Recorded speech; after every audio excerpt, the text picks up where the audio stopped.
Spoke powerfully about your experiences leading students to the Al-Aqsa Mosque and then being detained and the promise that you made to one of your fellow detainees. Can you talk just a little bit about that? Absolutely. So, in 2022, I and my research assistant, Brother Khaled, conducted research on the occupation, and in the process, we got to know a lot of the youth. Our primary site of research was Al Aqsa Masjid, which is the third holiest site in Islam.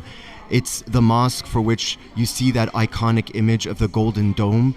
There, we learned about stories of brutality.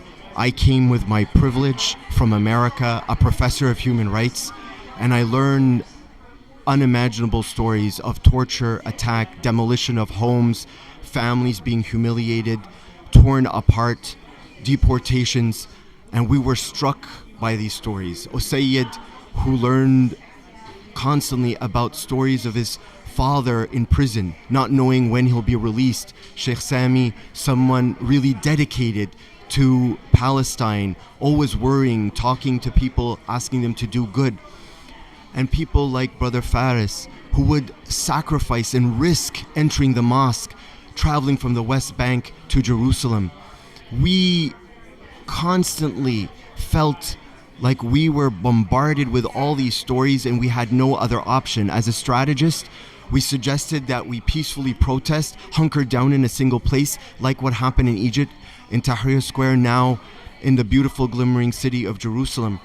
And we called on the people of Palestine to come out. We put our message on YouTube in Arabic saying, here is a peaceful protest, I'tisam Silmi. And we ended up detained. National intelligence had a call to capture me and Brother Khalid, and there began a story that I never ever thought would happen. I was handcuffed as I was attempting to enter the Al-Aqsa Masjid.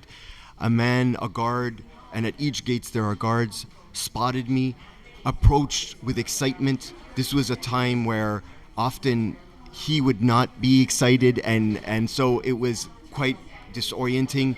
He gestured that I should stop, and there I saw my face identified by Israeli intelligence to be captured, and began my torture, attacks, taken after being stripped naked, paraded through the old city, taken to the infamous Meskubeya prison, blindfolded, claustrophobic. I was dragged impatiently, blindfolded to my dark dungeon cell. And there, again and again, my anxiety ripping into me, my heart rate increasing, the keys that I would hear behind the two metallic doors. There again, my interrogators came, taking me to my room where I would be asked, why am I here? What does it mean that you're trying to end the occupation? They told me that the youth that were working with us were also being detained, they were tortured, and every day since I've returned, I never forget my time in prison. A time where I lifted my hands to my Lord and I thought to myself, I wanted the whole world to go upside down, because I sensed for the first time this privileged, egotistical, selfish professor felt for the first time some pain, some moments of being subject to attack like many others oppressed around the world. And so I can't believe how people endure this occupation and then these bombardments. The little that we can do is to do what Brother Faris told me to do, what we exchanged.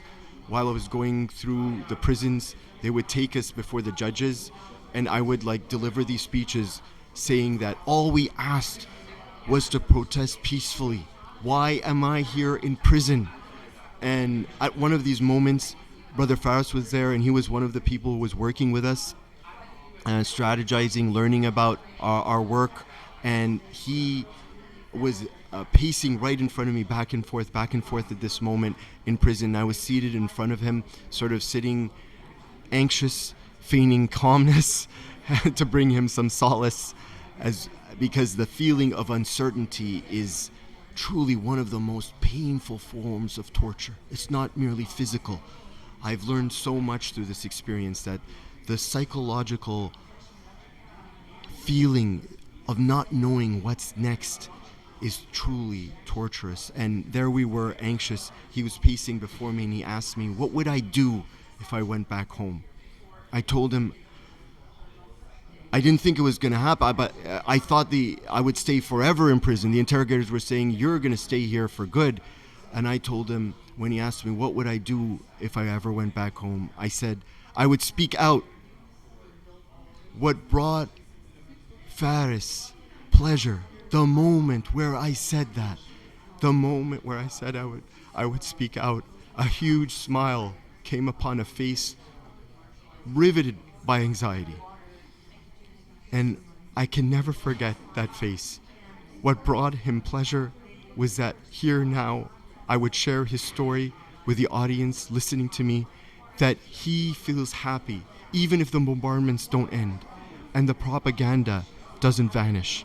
What brings him solace is the thought that we here together are talking about him, talking about his suffering, the suffering of the oppressed. The thought that an oppressed person smiles in their pain when they know that we're actively campaigning on their behalf is what makes me persist each day despite the trauma that I experience ever since. And then clearly that suffering has only increased since you left. A lot of people are insisting on voting for sort of the lesser evil, or as I think you might have mentioned, the gentler genocide. But it seems to me that the people here who are maybe closest to that suffering of voters in the United States see it clearly that you can't vote for the gentler genocide. I think that you said shouldn't vote for any war criminals. Can you talk just a little bit about that? Absolutely. And this was a heart-wrenching decision. Lifelong Democrat here, believe in many of the progressive policy of the Democratic Party, someone who has canvassed for Barack Obama, actively campaigned for Joe Biden, and we were completely traumatized by the experience of making Mr. Biden president, coming out in droves, Muslim Americans and their allies, supporting the president, and yet met with silence. In fact, the president sent his surrogates to us in December, telling us that we are experiencing a tantrum and will return back to him. You see, what happens when you support a party that thinks that your only home is their party, you forfeit your power. And so this past year has been heart-wrenching as we ripped ourselves away from the party that we felt was committed to our priorities: healthcare, supporting the end of climate change, supporting Social Security. And we find ourselves with a single strategy. We say we don't have a candidate at Abandon Biden. We don't have a candidate. We have a strategy to punish the vice president for her genocide, so it's known forever that at our hands, people of conscience, the vice president was defeated. We take the credit, the blame for the loss, and then buy power for them to know that they were completely mistaken, engaged in a dramatic error to ignore us again and again as we came out in the protests, and for a reckoning to come to the Democratic Party, for them to shift their policies towards being anti-genocide, pro-Palestine, for our foreign policy to have civil rights following the footsteps of Martin Luther King, who called for the end of the Vietnam War, and for us then to move forward as the Republican Party also sees us as a community of influence and power, both political parties experiencing an earthquake. Imagine the alternative of us coming out and voting for the genociders, the criminals who persist in the attacks and fund in the billions, despite the images of obvious killing, torture, maiming. We have no other option but to create an earthquake and to punish. Remember, punishing is meant to deter. Finally, people will know that they ever engage again in this vile genocide, it will be met with defeat. Thank you. Not at all. Thank you, and thanks for your service and for coming here today. And for all those listening, we call on all Americans, people of conscience, to vote against genocide. It's the little we can do, a privilege. This perhaps the most historic election, one for which we will tell stories to our children and grandchildren. We kindly ask everyone, we beg you, implore for you to come out, to walk gently behind the curtain at the ballot box, to speak the truth against the pharaohs in the White House. Thank you.